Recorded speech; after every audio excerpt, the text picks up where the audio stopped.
Luke chapter 12. Luke chapter 12. No, it's good you're there. I also want to, I want to set my timer here so that I finish on time. There we go. There we go. Fantastic stuff right there. Luke chapter 12. It's good to have you back in this room today. The last time we were here was last Sunday. Well, technically, last Sunday in this room. And it was Easter. And Easter is a very encouraging time. However, one of the things we know with Easter is Easter favors people who attend the big three. So what are the big three? When we talk about the big three, we talk about people who don't give their best to God, but they attend weddings, funerals, and special holidays. Those are the big three.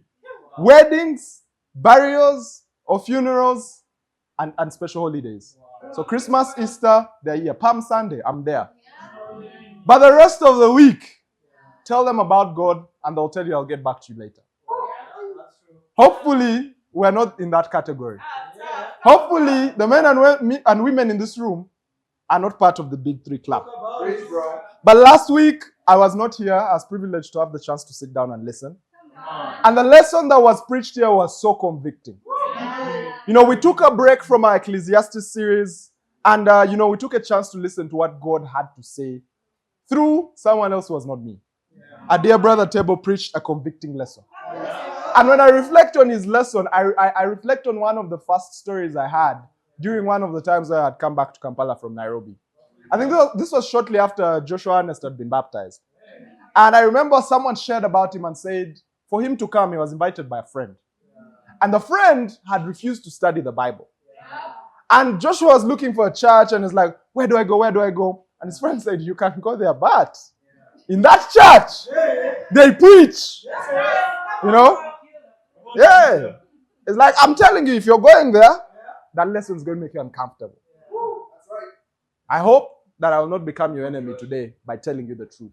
Now, I once heard a preacher say that the word of God makes the comfortable disturbed and it comforts the disturbed. It disturbs the comfortable and comforts the disturbed. As we go through this lesson, I guess you'll get to know where you fall. Right? See, the passage we're going to read today in the book of Ecclesiastes, as we study it out, we're going to look at it kind of like a sandwich. What do I mean by a sandwich? You see, with a sandwich, usually you have 2 slices of bread and you have the meat in the middle. So we're not going to read the way we've been usually reading, where we just go all the way through. No, we'll get the top part, bottom part. Top part, bottom part. And we'll come together until we get to the meat. So we're going to do Ecclesiastes 5 and 6 today. But that's the approach we're going to take. So I want to inform you ahead of time, so that when you see me moving you across different places, you don't worry what's happening. But before we get there, I want us to start off in the book of Luke, because this will give us a build-up towards what we are looking at today. Luke chapter 12. Let's go. Luke chapter 12. And as we turn there, I have a question for you this morning. My question for you this morning is, what would you say your soul is worth this morning? What would you say your soul is worth this morning? What price would you pay to give yourself over to sin? When do you stop being sold out to God and become a sellout? I mean, the question is, when do you stop? But the question is, have you begun? Are you still sold out? See, to be sold out means you give everything. If you ever go to a supermarket and they tell you this item is sold out, it means they have given each and every single one to the last. They don't have it in stock anymore. To be sold out to God means you give your very best to God through everything. Come on, bro. And we must understand that we live in a world where everyday sin is whispering to us. Yeah. Where there's so much in the world that is intentionally fighting to turn us away from God. Yeah.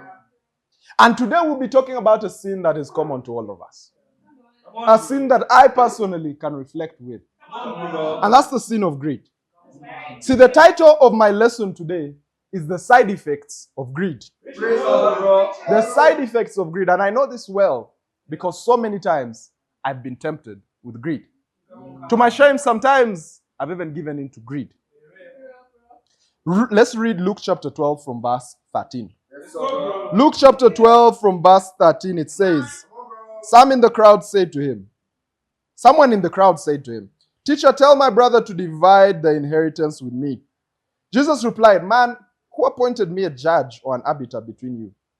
Then he said to them, Watch out and be on your guard against all kinds of greed.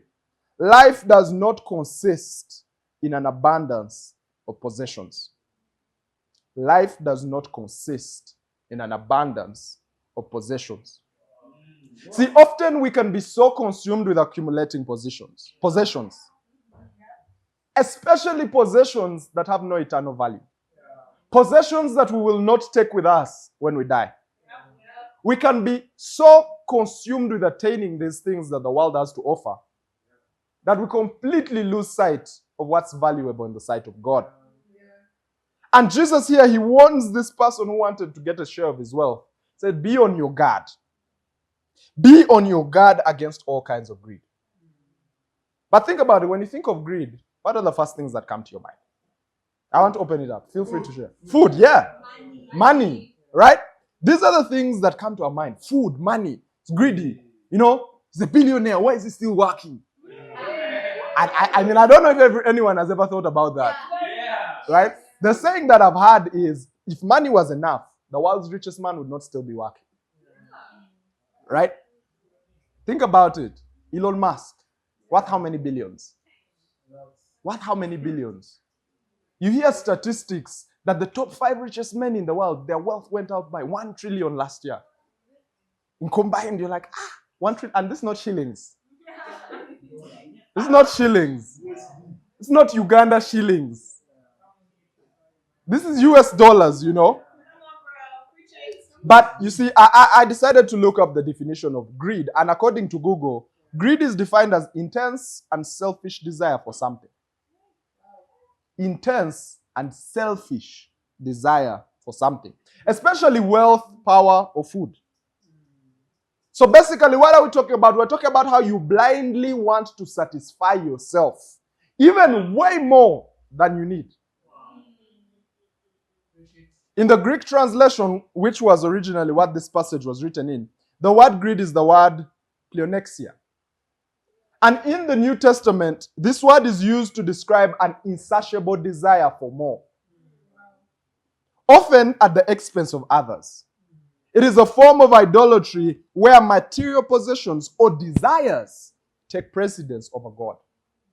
So in the Bible, when we talk about the different kinds of greed, there is the one for the material possessions, but then there's also the one for your desires. Come on, bro. See, this term is often associated with moral corruption and is considered a serious sin that leads to various forms of unrighteousness. Come on, bro. So what are some forms of greed today? What are some things that people can be greedy for today? Food. You know, we talked about food. That leads to gluttony. Money. Power.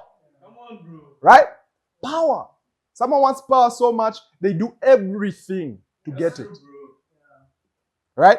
Let me get a few answers. What are some other things that people can be greedy for today? Bread? Grades. Yeah.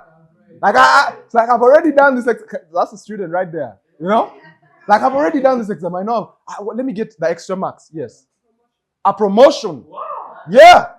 People go above and beyond to get more and more and more and more advanced in their career. Yes, Emma, you have another one? Fame.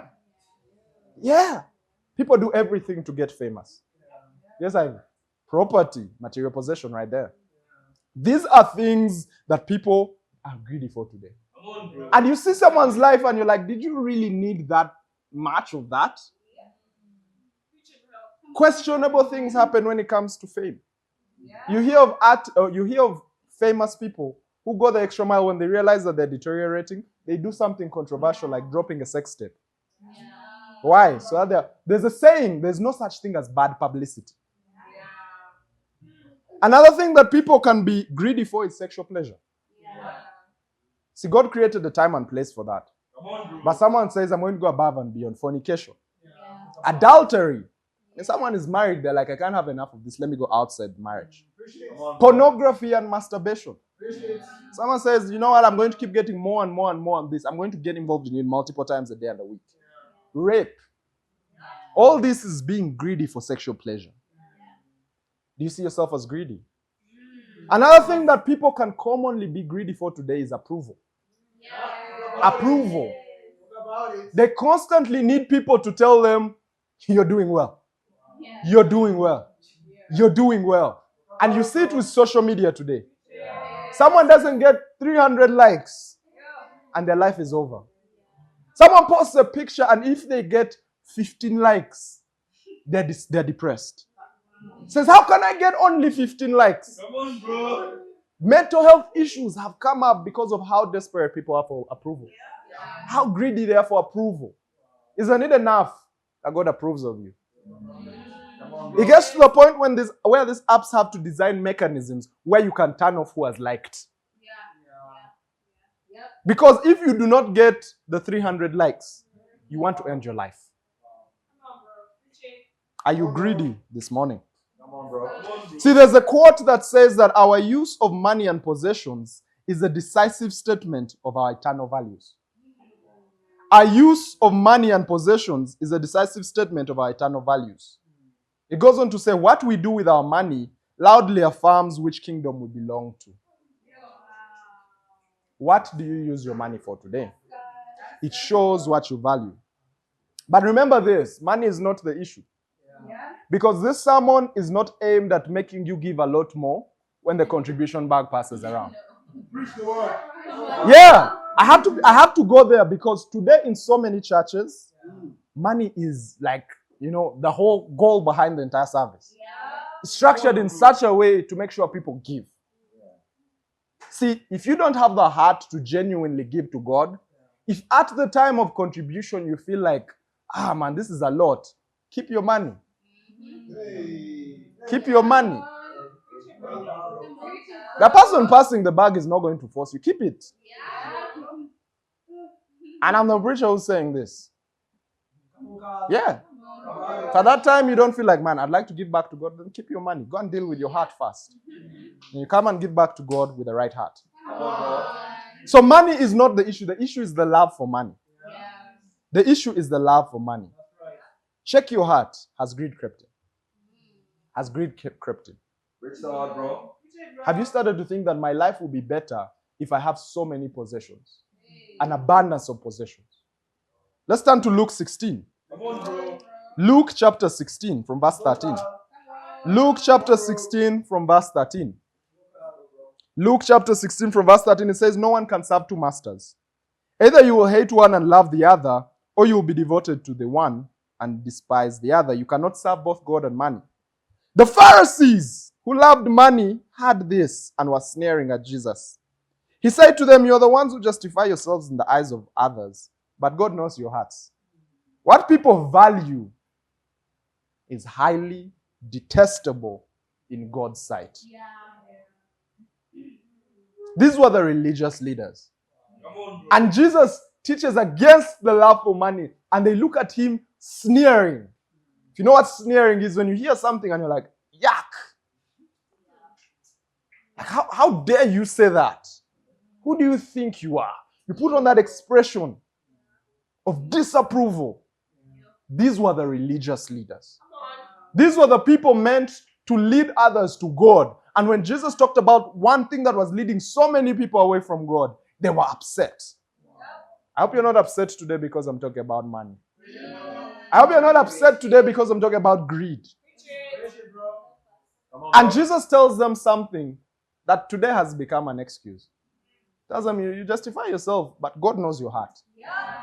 You see, today you will challenge someone on getting right with God. And they'll tell you, God knows my heart. And there's a meme I came across that shows that people don't think about what that statement means. See, there's a picture, I'll ask Nicholas to put it up here, that is from a series I like called The Office. So if you've not watched The Office, I would recommend it.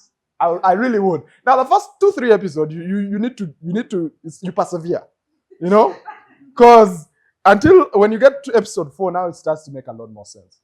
But in this picture, in the first part, the guy says, well, the Lord knows my heart. And what's the response? The response is, you say that like it's to your advantage. You say that like it's to your advantage. When you say God knows my heart, it means God knows that exact wicked thing that's making you react like that. It's like God knows it. And so you should be scared that God knows your heart. Should be scared. You'd rather say, I wish God didn't know my heart. That way, you could get away with saying, I'm not interested. Or you could get away with pretending you're interested. Right? But what do you value today? Do you value the things that God values? Or do you value the things that the world values? Jesus right here is showing that God's value system is different from the world's value system. See, God values the soul of each and every single human being. Each and single man or woman seated in this room today, God values your soul. God values your soul. God values your soul. Come on, bro. And He's willing to send people who are going to give you a headache to help you get right with Him. He's willing to send people in your life who are going to give you a hard time, who are going to chase you down, who are probably going to say things to you that are not comfortable to hear, but you need to hear, so that you can become the man or woman that God wants you to be. Why? Because God values your soul. But do you value your soul? Do you value your soul? That's the question. That's why the opening questions as we turn to Luke 12 was, what is your soul worth to you? What's it worth to you? Are you greedy for what the world has to offer? Are you greedy for what won't follow you to the grave? Are you greedy for what the world has to offer? A famous comedian, Jim Carrey, he made a statement. And there's an image where that statement is written. And Jim Carrey, his statement was, I hope everybody could get rich and famous. I hope everybody could get rich and famous and have everything they ever dreamed of, so they will know it's not the answer. Jim Carrey got everything the world could ever offer him. I remember watching a clip with Will Smith in the YouTube channel. It's called 360 with Speedy. You could look for that interview with Will Smith just before the new Bad Boys had come out. And he gets to a point where he's saying, after you have bought everything that you could ever think you need, everything that you could ever desire, every car, everything, you realize that at the end of the day, you're still empty. You're still empty. You're still empty. And if I say this and me, I don't have that money. Right? So someone can look at me and say, you're saying that because you're broke. Okay. Right? But I'm giving you examples. Now, this shows you that what Solomon talked about in Ecclesiastes is even far more true than we think it is. Because these are people who are they probably don't reach his level, but almost modern day equivalents of Solomon. But they say even if you have an abundance of possessions. Exactly. Hey, it's like Toazikoze. We made the money. It has reached. Still, you get to a point where you stop and you realize, man, it's not satisfying me. Come on, bro. See, and one of the things you realize throughout Jesus' ministry, he consistently talked about money and how we respond to it. Consistently. Consistently, he talked about it. Because money has the power to divert you from God. Let's go to Proverbs chapter 28. Let's go, bro. See, there's a danger in being greedy. There's a danger in being eager to get rich. There's a danger in wanting to just go above and beyond to satisfy your insatiable desires. Proverbs chapter 28, verse 19 to 20. Proverbs chapter 28, verse 19 to 20 says, those who work their land will have abundant food, but those who chase fantasies will have their fill of poverty. This scripture advocates for working. Don't sit back and just sit there and imagine in your head, man, what if I got this job? What if I'm just walking and someone says, here's 10 million shillings and you've done nothing to deserve it, but I just felt like I would gift you. Oh, what if today I walk into an office and there's this deal and then it just blows me up and then I'm taken to the US and then Bill Gates adopts me and he dies and That's chasing fantasies. And you know what happens? By the time you're done daydreaming, like I still don't have money in my pocket. And it's the end of the week. It's the end of the month. I was 20, now I'm 26. Now I'm 30. Still not, I can't take care of myself. Come on, bro. Are you working the land God has given you? Or are you chasing fantasies? Come on, bro. Verse 20. Verse 20 says, a faithful person will be richly blessed, but one eager to get rich will not go unpunished. Are you faithful with what God has given you, or are you eager to get rich? You see, those guys who are eager to get rich always has like a deal. There are these guys who came to me, they told me you do this, and you get there. I'm sure some of us in this room have probably met people from Alliance Global. Now, I will be honest with you. I'll be honest with you. Before I ever studied the Bible, I was very, very money driven. And I so money driven that I made a lot of silly decisions. And my friends were also money driven. So there's this friend of mine who came. I said, "Carl, man, there's this lady who just sent me a message to come to her house. She wants to, tell me something. What. I think he had told me something to do with money or something. And without even stopping to say, you don't know this lady, I don't know this lady, this is a stranger, they don't just invite you to their house just like this. On top of that, this lady was a foreigner. So this is not even a Ugandan. So where do they live? They live in Old Kampala. Say, okay, let's go. I kid you not, the two of us walked into an apartment block in Old Kampala. Called the lady, she told us come to this floor. We went to that floor. We went into this lady's home. We sat down. Imagine, and the whole time we're thinking to ourselves, what's this person will do to us? Come on, God. We're still there. We trusted that we could be able to fight if things went down. But imagine there had been some child traffickers waiting in the back rooms, And the lady takes, she shows us, she turns on the TV, shows us the whole PowerPoint presentation of Alliance Global. What? So you need you need to be under my team. What? This is like my Form 3. Yeah. I started chasing money at a young age. If I tell you what I did in high school, me and that same friend, we brought burgers into school and started selling them. A burger is 3K, we'd sell it 10K. Yeah. So I started chasing money at a very young age. I had friends who are equally hungry for money. So we sat in this lady's house. She does the whole presentation. She was like, now you need to be under my team. You need to go and get, yeah. But that stuff is hard, Anyway, long story short, if you're eager to get rich, that's how people end up getting kidnapped and losing their kidneys. Let me chase the deal. Before you know it, you wake up and you've been operated. What's happening? And there's pain. Maybe you even lose your life. Are you eager to get rich? People who are eager to get rich make decisions that are questionable. Someone signs a fraudulent check, gets involved with their boss sexually involved with their boss in order to go up in life. Are you eager to get rich? Come on, bro. See, don't get me wrong. I'm not saying that after the service, go and every money you have in your wallet, put it, just slide it on, burn it. That's not what I'm saying. That's not what I'm saying. But what I'm trying to help you understand is consistently check your heart. Is money a tool or is it God to you? Is it a tool or is it God to you? Come on, bro. Now, why does this all matter? It all matters because, guys, greed will send you straight to hell. And the thing with greed is that greed can come up. It can come up and even it makes things look justifiable. Right? But we need to be careful because greed can send us straight to hell. Greed has the power to divert our attention to something that we should not be paying attention to. So there's a picture I'd wanted to show at the end, but I think it's only fitting that I show it here.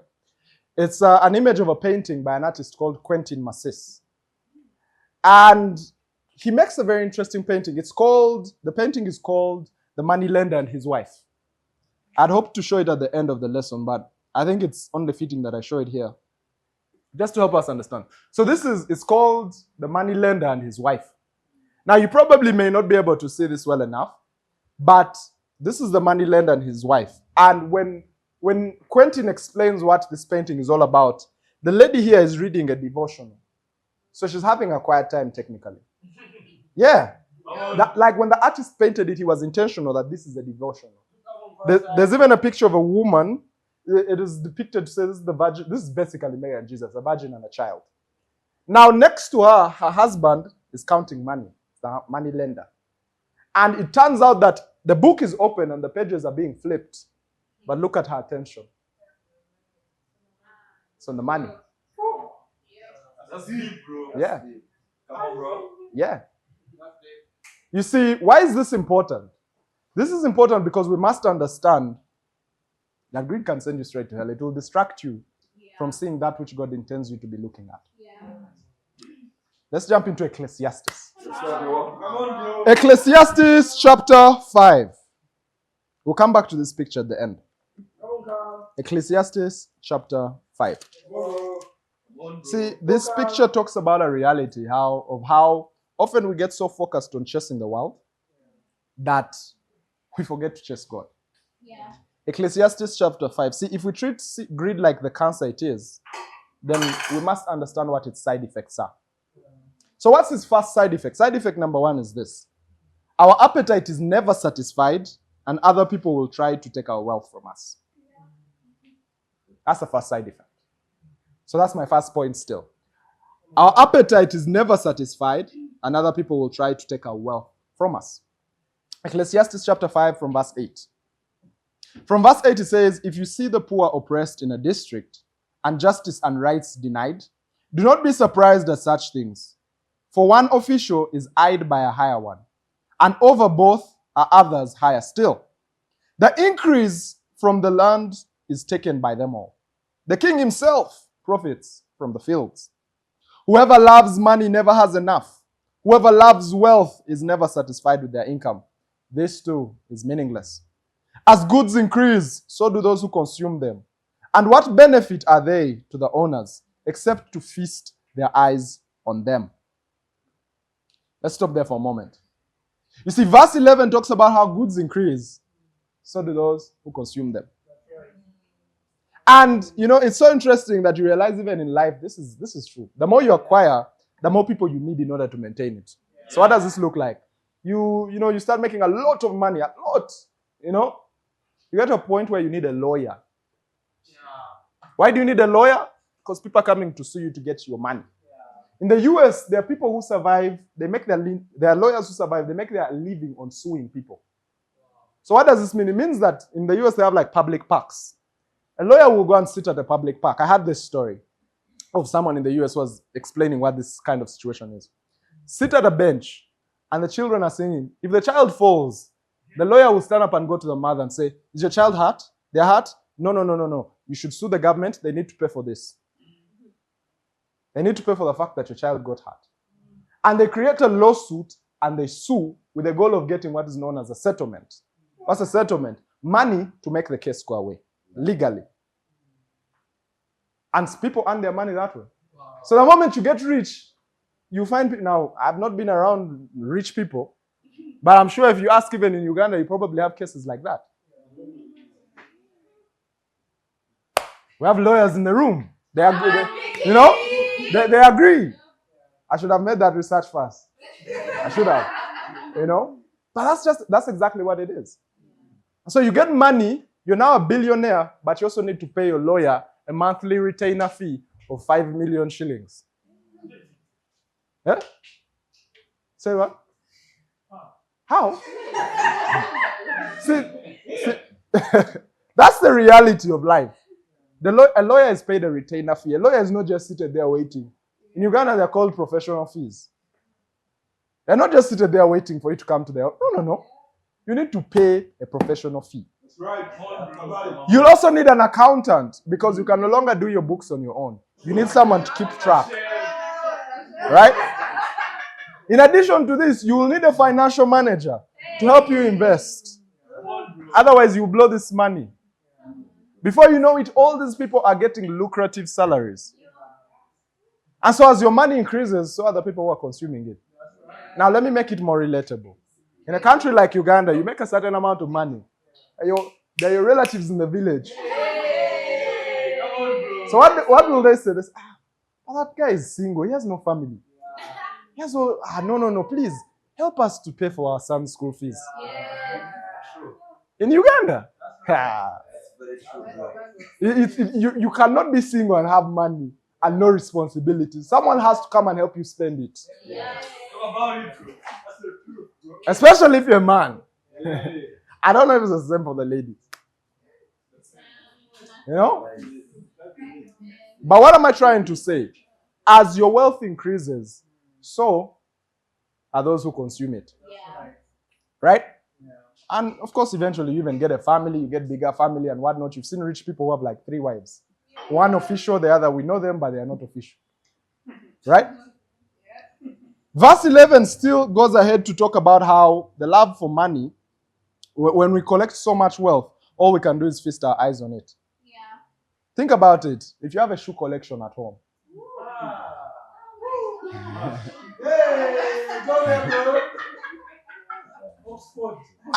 because the scripture says, what benefit are they to the owners except to feast their eyes on them? You can't wear 20 pairs of shoes at the same time. Talk about it, bro. If you have a closet filled with handbags, I don't remember the last time I saw a lady come into church with like 6 handbags. I don't remember that. The most you can do is carry 1, maybe 2 in a particular day. Jewelry, cars, watches, and so on and so forth. The most you can do is look at it. Like you get to a point where you're like, what am I going to do with this? Clothes, you have so many clothes. You open your case, like, Oh, God. The moment you see the moment you see a cockroach somewhere, you're in pressure. I have to remove all my clothes. Reorganize the case. Make sure that my clothes don't get eaten. Give the clothes out. Come on, bro. Give the clothes out. Because of what good are they to you except feasting your eyes on them? Come on, bro. In verse 10, Solomon tells us that whoever loves money is never satisfied. The love for money leads to a life without satisfaction. But before he talks about this, he also reminds us of something. He reminds us of the fact that in the countries in which we live, which they lived back then and which we live today, there'll always be corruption. Corruption in government didn't start today. So what does that mean? It means that you get your money. One way or the other, there will be corruption that will affect your money. On top of that, he talks about how taxes exist. You see, the king gets the increase, so even today in the government, we have taxes. The more you get, the more your salary increases, the more your taxes go up. So no matter how much you earn, people will still take it from you. Either if you earn legally, it will be taken through taxes. If you earn illegally, it will be taken through bribes and extortion and all these different things in order to maintain your illegal venture. Come on, bro. So one way or the other, money will never be enough. That's true, bro. Then you face things like inflation, where what 1 million could buy 5 years ago, it can't buy the same thing today. That's true, bro. So even the forces of the world somehow are taking the money away. But he says something similar in Ecclesiastes 6. Let's turn to Ecclesiastes 6. So like I said, we're going to look at it not in the traditional format that we've been used to. Ecclesiastes 6. From verse 7, he says, everyone's toil is for their mouth, yet their appetite is never satisfied. So you're working hard to eat, but you're never satisfied. What advantage have the wise over the fools? What do the poor gain by knowing how to conduct themselves before others? So you're poor, but you're well behaved. Solomon was going through a hard time here. Verse 9, he says, better what the eye sees than the roving of the appetite. This too is meaningless, a chasing after the wind. So when he says better what the eye sees, he's talking about you better off being contented with what you have there than having an appetite that's out of control. It's better for you to say, I'm happy with what I have before me. I'm satisfied with this, rather than going all the extra mile. Whether you're poor or you're rich, have the heart of contentment. See, when you love money, you're never satisfied. And as you accumulate wealth, all you can do is feast your eyes on it. But in chapter 6, he talks about how, again, despite all our hard work, our appetite is never satisfied. He relates the love for money to our appetite. See, are you contented with what you have? There's another picture I'm going to share with you. And when I saw this picture, it was a very interesting one. It's a picture there's a child in this picture. But what stood out for me is the quote in this picture, right? If only we could be satisfied, the world would be a different place. In this picture, there's a bird looking at this child, skinny child. And the quote is, poverty exists not because we cannot feed the poor, but because we cannot satisfy the rich. Yeah. Cannot satisfy the rich. The question you need to ask yourself is, are you part of the problem? Are you part of the problem? Are you someone whose appetite is never satisfied? And see, the more you go after accumulating wealth, other people will come and take your wealth from you, one or the other. I recently heard of a story. I was on TikTok a while back, and there was a lady, I think I've forgotten her name, but I believe she's the daughter of this billionaire, well, in Uganda shillings, billionaire who died. BMK. Yes. And she went on to social media to call out Chirumira. You know Chirumira, the businessman. And she was talking about how he's now coming after the father's assets. And she went on to, and she's been posting, talking about it. Oh, my family, my brother was almost arrested. This was happening. So and so who was saying they're my father's best friend, they are now coming for me. What? That's the reality of it. If you ever convince yourself that maybe when I get all this so much, my life will be much better, you may want to ask yourself something else. Yeah. And that brings me to side effect number 2. Side effect number 2 is the hoarding of wealth can make us anxious, angry, and awake at night. Wow. That's so true. To hoard something is to keep it. You don't need to keep it, but you're keeping it. The hoarding of wealth can make us anxious, angry, and awake at night. Ecclesiastes chapter 5. Ecclesiastes chapter 5. Yep. Verse 12. It says, the sleep of the laborer is sweet, whether they eat little or much. Yeah. Have you ever gone to bed and the moment you touch the mirror, you even smile? Yes. You know? Yeah. But as for the rich, their abundance permits them no sleep. And this is so true. We'll talk about it in a moment. I have seen a grievous evil under the sun. Wealth hoarded to the harm of its owners, or wealth lost through some misfortune, so that when they have children, there's nothing left for them to inherit. Everyone comes naked from their mother's womb, and as everyone comes, so they depart. They take nothing from their toil, but they can carry in their hands. This too is a grievous evil. As everyone comes, so they depart, and what do they gain? Since they toil for the wind, all their days they eat in darkness with great frustration and affliction and anger. See, there's frustration in accumulating possessions. The rich do not sleep. The rich do not sleep. Why do they not sleep? Because they can't. They can't. Because the moment you lose focus, you lose your wealth. You're scared. You're like, what if I wake up tomorrow and my apartments have burnt down? Yeah. Come on, bro. What if my driver crashes my car of $1 billion shillings? My G-Wagon. What if a border scratches it? Yeah. Like, where am I going to get spare parts? I think I saw recently a Lamborghini Urus in Kampala. Yeah, going up that road of Hotel Africana. I was like, there's even a Rolls Royce. Cullinan. Guys, these cars are crazy expensive. A mechanic will see you pulling in, say, boss, go away with your car. I'm not going to touch it. But they can't sleep because they're wondering, this wealth of mine, what if something happens? In the US right now, one of the biggest issues they're facing is tariffs. And companies are afraid. Companies have lost value. Yeah. Value. People are worried. Because of this uncertainty, is our company going to survive till next year? The rich don't sleep because they fear losing their fortunes. And you know why? Because their faith is in their wealth. Yeah. Wow. Where is your faith today? Have you misplaced your faith? Have you put your faith in your wealth? Have you put your faith in your possessions? Have you put your faith in what you hope to accomplish?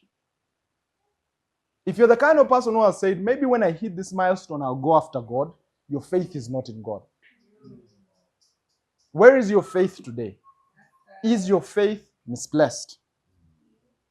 Verse 13 in Ecclesiastes 5 tells us how wealth is hoarded to the harm of its owners. It's hoarded to the harm of its owners. Someone fights so hard to accumulate wealth. They don't have peace in their life. They go through their life thinking, maybe when I get to 60, I can finally lean back and enjoy what I have worked for. They sacrifice their health, and at 60, you're seeing 60-year-olds in the gym telling 20-year-olds, start working out now. Yeah. You see posters. The arthritis you have now could have been different if you started at 30. I remember in Kenya, there's a gym called Afro something. It's on one of the roads there. And there's a billboard. And it has all these things of old people and their health conditions.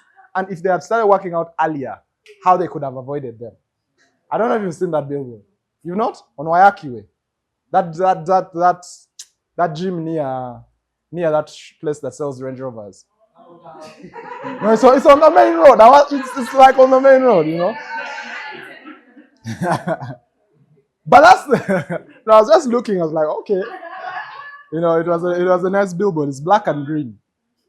Come on, bro. But someone says, you know what? I'm going to work so hard. I'm going to drink coffee consistently. I'm going to have only 2 hours of sleep. Only 2 hours. Sometimes I'm not even going to sleep because I've got to chase the bag. Come on, bro. You put all this wealth together, your bank account is fat, but now you have to spend that wealth on paying hospital bills. Accumulating wealth for your own harm. But what's the lesson for us here? Well, the lesson for us here is that we need to give our heart. Remember, one of the things I said is how we use our money shows which kingdom we value. You know, we have to remember to give our resources to the kingdom of God while we have it, as opposed to hoarding it, thinking you'll have it later. Oh, bro. Sure. And there's different ways in which you can give to the kingdom of God. Now, of course, yes, default there's contribution, but this sermon's not about contribution. But there's things as simple as saying, you know what, I have a Bible study. Let me buy this person lunch and let's sit for this Bible study.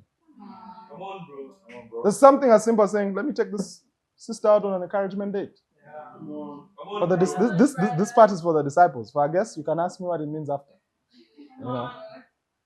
But you can say, let me do so and so. Let me do this activity in order to advance God's kingdom with my finances. Let me work for that which lasts.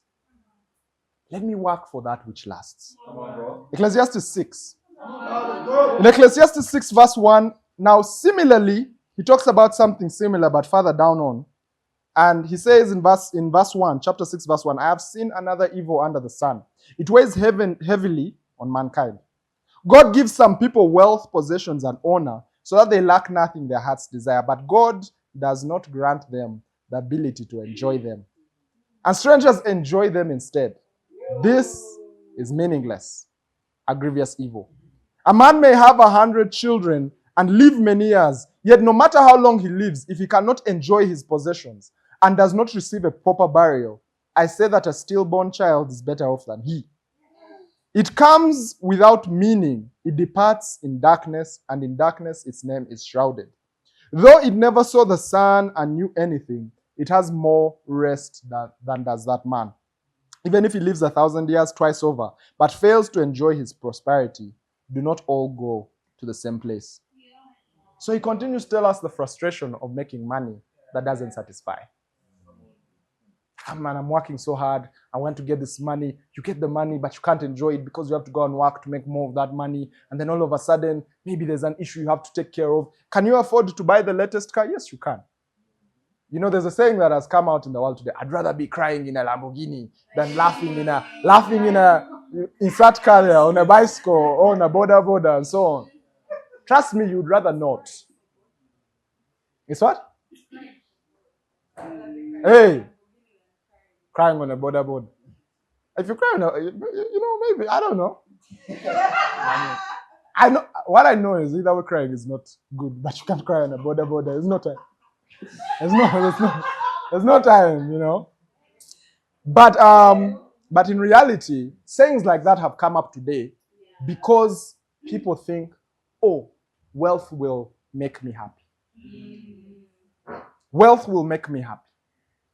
And I'll be honest with you, if you want wealth and you decide to chase wealth over God, if you get greedy and want the things of this world more than the things of God, God will give you what you want. God is not in the business of begging people to chase him. I know sometimes it's taught in churches that God is desperate. God is not desperate for you. If you decide you don't want God, the Bible clearly says he will give you over to the very thing you want. And it says that in more than one scripture. If you'd like to see those scriptures for yourself, speak to me after the service. One of them is Romans 1 from verse 18 up to where it ends. Where it says, the moment you decide I want sin over God, God will say, take your sin. Another one is 2 Thessalonians chapter 2, verse 9 to 11. Like, you don't want the truth? Have a lie. Yeah. Because people forget that when God gives you the ability to make money, he's the same one who gives you the ability to enjoy it. Because God can give you the ability to get money. It says, I'm also going to give you quite a number of problems. You're going to have health issues. You're going to also have health issues of your family member. You're going to get sued. You still have enough to buy a nice car and a nice house, but you'll not have peace enjoying them. I've seen situations like that where people decide, you know what? I want money more than God. And someone goes up after money, and all of a sudden, they have family issues that need their money. They have bills to pay that they can't, that you do the bills and you're like, Chief, are you manning with any money after this? So, but you wanted the money, great. But all of a sudden, now you're upset even if you have the money. Come on, bro. Come on, bro. But what's the main point here? The main point here is that we must understand that it's pointless to hoard wealth which we'll leave behind. All that it will do is make us anxious, angry, and awake at night. It will take away our peace. See, a person who continuously and greedily goes after making money is not different from that person who is not born. That person who doesn't come into this world. See, true happiness is not found in accumulating many things. It's found in God. It's found in a relationship with God. So what's my final point for today? Come on, bro. Well, my final point for today is simply the answer to greed. Be content and enjoy God's good gifts. Be content and enjoy God's good gifts. But I think as we talk about all these things, we must also remember that when we leave this place, we're going to have to evaluate ourselves. We're going to have to look at our own lives and ask ourselves, where's my heart? Do I have a heart that's going after God, or do I have a heart that's going after something else? Do I genuinely believe that there's something outside God that's going to make me happy? Do I believe that if I get a certain financial opportunity, my life will change dramatically and I'll be the happiest person in the world? Do I believe that if I go after this desire that I have, remember when we talked about greed, we're not linking it only to money, but also to our desires. Yeah. So if I achieve this desire that I want so much that I'm willing to go above and beyond for, if I get it as well, and I get more and more of it, do I believe that suddenly I'll be happy? Take a moment to think about this. Addictions start that same way. Nobody wakes up one morning, smokes one cigarette, one stick of weed, and they're automatically addicted to weed. It starts with them consistently taking more and more and more and more. Before a while, they turn around and they're like, oh my goodness, now I can't stop. And my life has fallen apart. The same thing happens with a sex addict. They decide, okay, you know what? One pornographic video. Then another, then masturbation, then prostitution, and then so on and so forth. They turn around and they're like, I have HIV. Same thing happens with an alcohol addict. See, that's the danger of greed. Because all those sins and addictions, the root is greed. Come on, bro. The root is greed. But at the same time, we need to understand that people are looking for satisfaction outside God. True satisfaction can only be found in God. So the answer to greed, be content and enjoy God's good gifts. My question for you is, are you contented? Yeah, I'm asking you, but I've not had yeses. You know, I've not had yeses, which means we probably have to go check our heart. Yeah. And that there points to a serious problem. Say, are you contented? Yes, bro. Didn't hear that. Come on, bro. Come on, bro. See, we must understand that it's in God that we find our true satisfaction. I want us to reflect on a scripture here, Psalm 49. And Nicholas, please put back the image of the painting. Psalm 49. Psalm 49. Psalm 49. See, are you contented? Come on, Carl. Are you contented? Come on, Carl. Bro. Good question, bro. Mission, Carl. Actually, let's start from Proverbs 30. Then we'll close out with Psalm 49. Proverbs 30, verse 7 to 9. Are you contented today? Mission, Carl. This is a psalm that was written, and I want you to see what the psalmist asked for. What this wise writer actually asked for. So Proverbs chapter 30, verse 7. In Proverbs chapter 30, verse 7 says, 2 things I ask of you, Lord. Do not refuse me before I die. Keep falsehood and lies far from me. Give me neither poverty nor riches, but give me only my daily bread. Otherwise, I may have too much and disown you and say, who is the Lord? Or I may become poor and steal and so dishonor the name of my God. The psalmist asked for just what's enough. Are we contented today? Psalm 49. I'll be honest. To me, sometimes I can convince myself that I'm contented, yet I'm actually not. I can convince myself that I'm contented, yet I'm actually not. What does this look like for me? Sometimes I can spend a chunk of time looking on my phone, just looking at different cars and the prices and projecting, saying, if I save this much at this point, I can get it at this point. Come on. So God has given me good legs and He has given me transport to afford a border or a taxi. So it's not like I can't move. You see that? And He has made it possible for me to move without any issue. But very often I can get to a place where I'm like, God, maybe I need more. Yeah. Come on, bro. Yeah. What can it look like for me sometimes? Now, I can't remember this happening recently, but it can happen. Where I have my device, my phone, working quite well. No problem, no complaint. Well, one complaint, but working well. You know? And all of a sudden, I'm like, 16? iPhone 16? You know? What does that look like? Let's see. And I can convince myself that, no, I'm just going through, just looking. But in actual sense, what's the motive in my heart? Sometimes for me, it can look like making financial decisions that I know if I spend money on this, I won't be able to encourage disciples at this point. I won't be able to make a contribution for this. I won't be able to give for this. This purchase can wait. And in my selfishness, I'm like, no, I'm going to buy it now. That's what it can look like for me. And pray for me, because I noticed as I was working on this lesson, like, man, I have to watch out for greed. Because I started working on it, and there's a point where I just put it aside. I was like, You know how they're your own notes? They're your own notes, but you don't want to look at them. Like, I don't want to look at these notes. Yeah. But Psalm 49 talks about how we should respond in moments where we're like, man, I wish I had more. You know, I look at people who have more than me. Look at how their life is going. Look at all the things they're doing and they're spending on and where they are in life. Why do they have this and I don't have it? Sometimes it's not even a financial thing. Why do they get into this and I don't get into that? Why do they have this and I don't? Why does it look like my life is going hard? All I have is God. Why? Now, nobody says that like that. But ask yourself, are your actions saying that?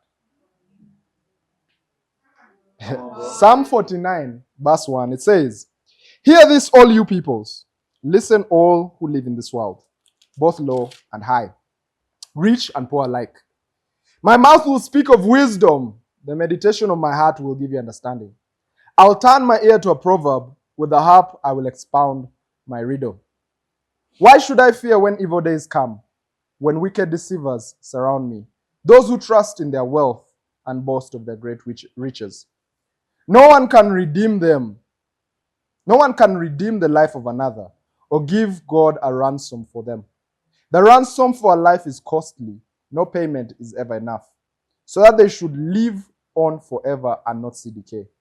For all can see that wise die and that the foolish and senseless also perish, leaving their wealth to others. Their tombs will remain their houses forever, their dwellings for endless generations, though they had named lands after themselves. People, despite their wealth, do not endure. They are like the beasts that perish. This is the fate of those who trust in themselves and of their followers who approve of their sayings. They are like sheep and are destined to die. Death will be their shepherd. But the upright will prevail over them in the morning. Their forms will decay in the grave, far from their princely mansions. But God will redeem me from the realm of the dead. He will surely take me to himself. Do not be overawed when others grow rich, when the splendor of their houses increases. For they will take nothing with them when they die.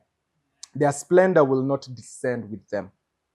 Though while they live, they count themselves as blessed. People praise you when you prosper. They will join those who have gone before them, who will never again see the light of life. People who have wealth but lack understandings are like the beasts that perish. You see, this psalm is so powerful because it talks about how, you see, people live in this world. They have lands named after them. People have roads and buildings named after them. They prosper and their life is good. And people even say, you're blessed. Hey, these are your apartments, you're blessed. You own this property, you're blessed. But it also addresses a very, very, very true fact that we should pay attention to. And that's the fact in verse 17, that your splendor will not descend to the grave with you. No matter how awesome you are, no matter how much wealth you acquire, no matter how many possessions you acquire, no matter how much you surround yourselves with the things you desire and go after the things you desire, no matter how much you do that, when you die, it will just be you and God. Just you and God. The question you need to ask yourself is, while you still have time here, are you going after greed? Or are you contented enough to say, you know what?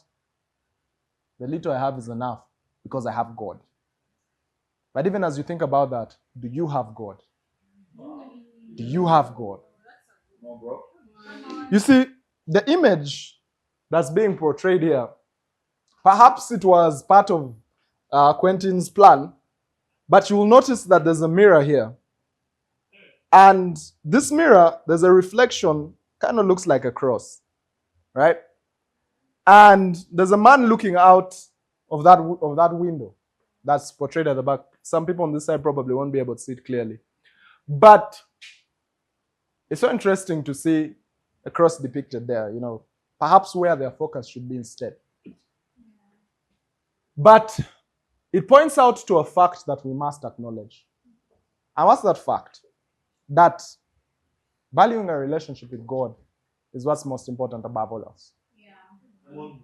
Because the world will come to distract us with all these things that it promotes that we should have. But what are you going to go after? What are you going to go after the most? What are you going to go after the most? Is it what the world has to offer, which you have seen? Solomon, who had everything, says it's not enough. Or what the world has to give you. As we close out in Ecclesiastes chapter 5, Solomon makes a statement to close it out. Now, let me give you the meat. As we close out in Ecclesiastes chapter 5, verse 18, Solomon says something interesting. He says, "This is what I have observed to be good, that it is appropriate for a person to eat, to drink, to find satisfaction, in their toilsome labor under the sun during the few days of life God has given them. For this is their lot. Moreover, when God gives someone wealth and possessions and the ability to enjoy them, to accept their lot and be happy in their toil, this is a gift from God. They seldom reflect on the days of their life because God keeps them occupied with gladness of heart.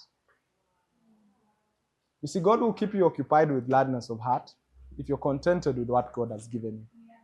The moment it gets into your heart where it's like, God, you've not given me enough, you will not have happiness. Yeah. No matter how much, the moment that's the state of your heart, no matter how much more you're given, you want more. Yep. And you will never be happy. And you get to a point where God has given you so much, but you're still not satisfied. You're still not happy. Are you willing to be contented this evening? Are you willing to be contented rather than getting distracted? Rather than getting distracted by what the world has to offer. Family, let's take this to mind and let us fight to be contented.